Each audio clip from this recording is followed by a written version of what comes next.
Good morning plus one class. बेटा मैंने तुम लोगों को कल डी ब्लॉक की एक्सेप्शन कराई थी। देखो बेटा, मैंने तुम्हें कल डी ब्लॉक की एक्सेप्शन कराई थी। ये मैंने क्या कराया था, हमारे पास जो उसका पहला था, ठीक है, 3D सीरीज के लिए करा दी थी मैंने तुम्हें इसकी एक्सेप्शन।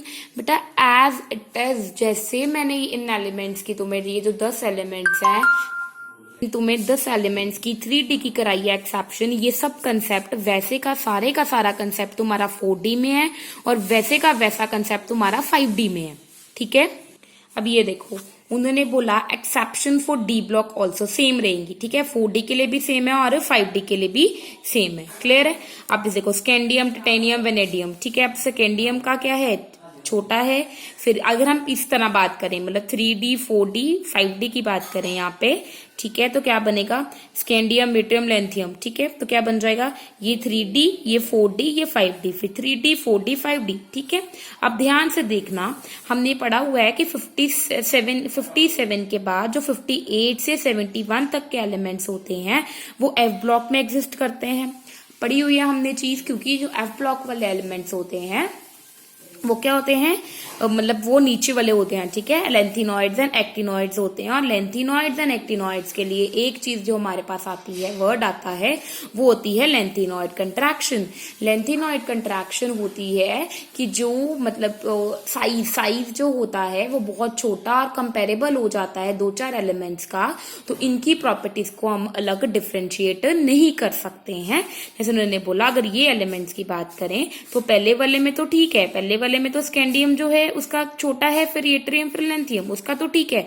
जब हम नेक्स्ट की बात करते हैं, टाइटेनियम, जिरकोनियम और एचएफ वाला काम जो है, तो यहाँ पे ZR का और HF का जो मतलब सेम, मतलब अप्रोक्सीमेटली सेम होता है। अप्रोक्सीमेटली सेम क्यों होता है, क्योंकि लेंथिनॉइड कंट्रैक्शंस के कारण, ठीक है। क्लियर है ये वाला, मतलब एक्सेप्शन है बेटा, तुम्हें एक्सेप्शंस तो पढ़नी ही पड़ेंगी।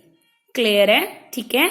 अब नेक्स्ट देखो, नेक्स्ट जो हमारे पास मेन बात आ रही है वो है हमारा शील्डिंग इफेक्ट। शील्डिंग इफेक्ट का मतलब होता है कि शील्ड करके रखना, ठीक है। मान लो कि मेरे पास कि यहाँ पे जो S का शील्डिंग इफेक्ट सबसे ज्यादा है, फिर P का है, फिर D का है, फिर F का है।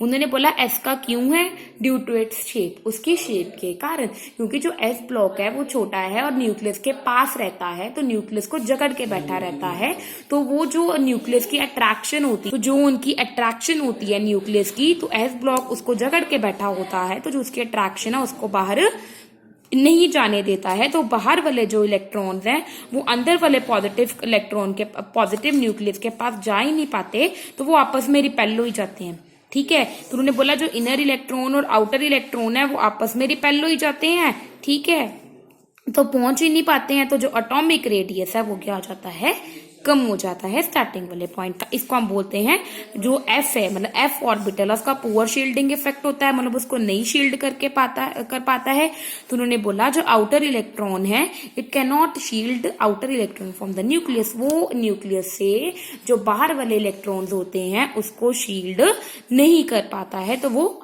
बाहर को आ जाते हैं। तो उन्होंने बोला तो जो आउटर इलेक्ट्रॉन है वो ज्यादा अट्रैक्टेड हो जाता है टुवर्ड्स द न्यूक्लियस, इस करके साइज क्या हो जाता है, छोटा हो जाता है, ठीक है। अब ध्यान से देखना, मैं दोबारा क्लियर करा रही हूँ बात। एस का साइज छोटा होता है, छोटा होता है, न्यूक्लियस के पास रहता है, तो न्यूक्लियस की अट्रैक्शन को बाहर नहीं जाने देता है, तो साइज क्या हो जाता है, बड़ा। एफ ब्लॉक एलिमेंट्स का पुअर शील्डिंग इफेक्ट होता है, वो न्यूक्लियस की जो अट्रैक्शन होती है उसको आराम से बाहर जाने देता है, तो जो बाहर वाले इलेक्ट्रॉन्स होते हैं वो अंदर अट्रैक्ट हो जाते हैं, और जितने ज्यादा अंदर को आएंगे साइज हमारा उतना ही छोटा होगा, तो एटॉमिक रेडियस जो है हमारा उतना ही ज्यादा छोटा होगा, ठीक है। यहां तक क्लियर हो गया। अब नेक्स्ट देखो बेटा, यहाँ पे है आयनिक रेडियस, ठीक है।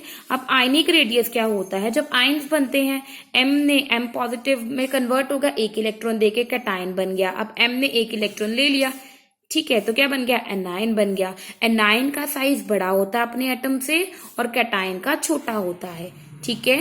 जैसे मान लो Na पॉजिटिव का जो साइज है वो अपने एटम से छोटा है और जो Cl नेगेटिव है उसका साइज अपने एटम से बड़ा है। क्यों? नेगेटिव है मतलब एक इलेक्ट्रॉन एक्स्ट्रा ऐड, पहले एक ही शेल था, एक इलेक्ट्रॉन एक्स्ट्रा ऐड हो गया तो साइज बढ़ गया। जब हमने एक इलेक्ट्रॉन दे दिया, मतलब एक इलेक्ट्रॉन मेरे पास लास्ट वाले में था, मैंने एक इलेक्ट्रॉन दे दिया तो उसके पास एक ही शेल रह गया, तो साइज क्या हो गया? छोटा हो गया। ठीक है। और यहाँ पे जैसे कुछ एग्जाम्पल हैं, H पॉजिटिव का साइज छोटा है H से और H नेगेटिव का बड़ा है। अब मुझे बताओ कि अब N नेगेटिव और N2 नेगेटिव है, मान लो N3 नेगेटिव है, इसने 3 इलेक्ट्रॉन्स लिए हैं तो शेल ज्यादा बड़ा होएगा। इसने 2 लिए हैं, इसने 1 लिए हैं, तो जिसने सबसे ज्यादा इलेक्ट्रॉन्स लिए हैं उसका साइज सबसे ज्यादा होगा, जिसने कम इलेक्ट्रॉन लिए हैं उसका साइज सबसे छोटा होगा। जैसे क्रोमियम 3 पॉजिटिव है, 6 पॉजिटिव है। अब 3 पॉजिटिव का मतलब क्या हुआ? इसने इलेक्ट्रॉन कम दिए हैं, और 6 पॉजिटिव का मतलब क्या है कि इसने इलेक्ट्रॉन क्या दिए हैं? ज्यादा दिए हैं। तो जिसने कम दिए हैं उसका साइज बड़ा है और जिसने ज्यादा दिए हैं उसका साइज छोटा है। ठीक है, यहां तक क्लियर है। अब इसी तरह बेटा तुम लोगों ने पढ़ना है, जैसे इसका ट्रेंड देख ले, along the period atomic radius decrease करता है और down the group atomic radius increase करता है। क्यों? कब करता है? जब हमारा चार्ज क्या हो?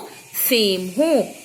क्लियर है? ये चीज हमेशा याद रखनी है कि एटॉमिक रेडियस कम तब होता है जब चार्ज सेम होता है। चार्ज सेम, ये वाला पॉइंट कभी नहीं भूलना तुम लोगों ने, जो चार्ज सेम वाला पॉइंट है सबने याद रखना है। अभी भी किसी को भी प्रॉब्लम है तो मेरे से पूछ सकता है वो। ठीक है।